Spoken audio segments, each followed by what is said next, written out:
To accomplish an assigned patrolling mission, a platoon or squad must perform specific tasks, to include security, passage of lines, occupation of rally points, and crossing danger areas. They must also accomplish patrolling objectives, such as recon, actions at the objective, etc. As with other missions, the leader tasks elements of his unit, platoon, or squad in accordance with his estimate of the situation. Identifying those tasks the patrol must perform, and decides which elements will perform them. Where possible, in assigning tasks, the leader should maintain squad and fire team integrity with chain of command continuity during the patrol. The basic patrol is organized into the following elements. The headquarters consists of the patrol leader, assistant patrol leader, radio telephone operator (RTO), forward observer (FO), and FO RTO, if required and attached. Additional headquarters elements may consist of any other attachments that the patrol leader decides that he or the assistant patrol leader must control directly. This often includes any machine gun team. The platoon or squad leader is assigned as the patrol leader. The platoon sergeant or assistant squad leader is assigned as the assistant patrol leader. Aid and litter team. Aid and litter teams are responsible for treating and evacuating casualties. Enemy prisoner of war team. EPW teams are responsible for controlling enemy prisoners in accordance with the 5 S's and the leader's guidance. Surveillance team. The surveillance team keeps watch on the objective from the time that the leader's reconnaissance ends until the unit deploys for actions on the objective. They then join their element. En route recorder. The en route recorder records all information collected during the mission. Compass man. The compass man assists in navigation by ensuring the lead fire team leader remains on course at all times. Instructions to the compass man must include an initial azimuth with subsequent azimuths provided as necessary. The compass man should preset his compass on the initial azimuth before moving out, especially if the move will occur during limited visibility conditions. The patrol leader should also designate an alternate compass man. Paceman. The paceman and alternate paceman maintain an accurate pace at all times. The platoon or squad leader should designate how often the paceman is to report the pace to him. The paceman should also report the pace at the end of each leg. Machine gun team. The machine gunner carries the M240 machine gun with assistance from the assistant gunner, who usually carries a tripod, spare barrel, and additional ammunition. A patrol base is a position set up when a squad or platoon conducting a patrol halts for an extended period.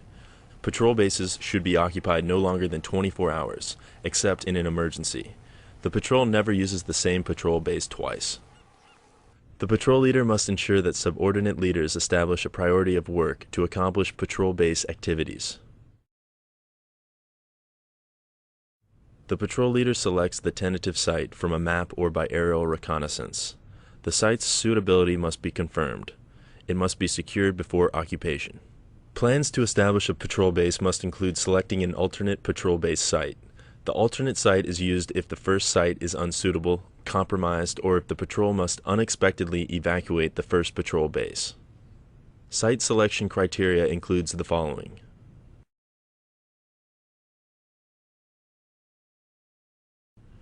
Planning considerations are: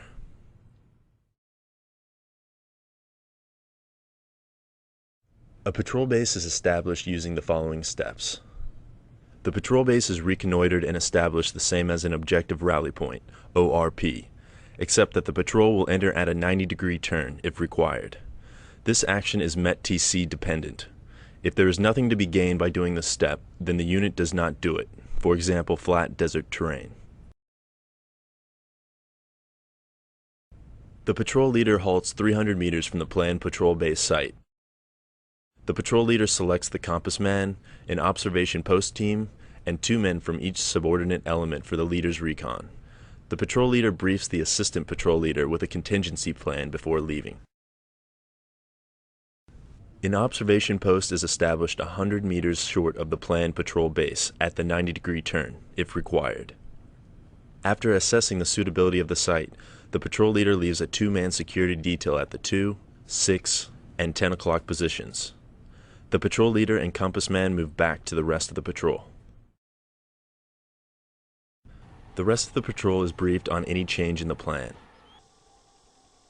If the patrol base is being established at night, the security team member at the 6 o'clock position, facing towards the rest of the patrol, must have a visual reference like a chem light, flashlight, or illuminated compass lens. The compass man leads the rest of the patrol back towards the patrol base. The patrol moves through the OP and stops at the 6 o'clock position. The patrol leader leads the first element from the 6 o'clock position to the 10 o'clock position through the 2 o'clock position. The patrol leader places each member in a straight line between the two security teams.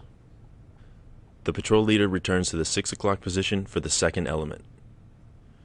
The patrol leader moves the second element from the 6 o'clock position to the 2 o'clock position and places each member in a straight line between the two security teams.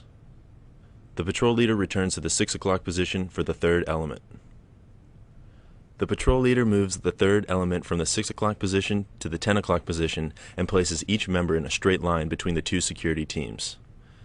The most casualty-producing weapon for each element is initially placed at the left flank of that element's position.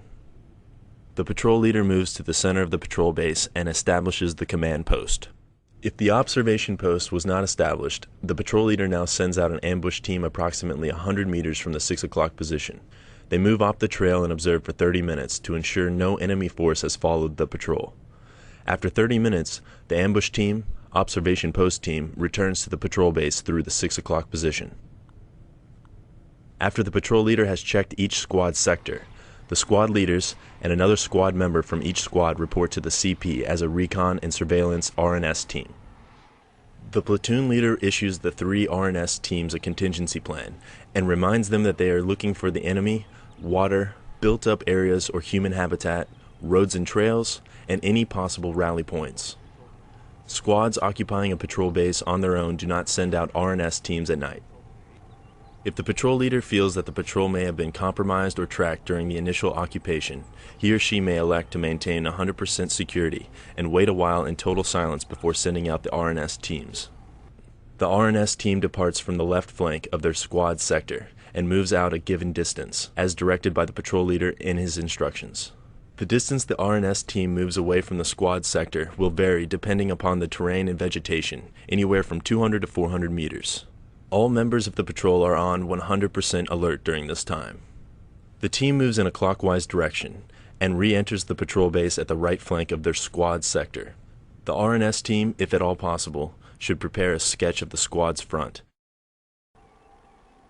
Once all squad leaders, RNS teams, have completed their recon, they report back to the patrol leader at the CP.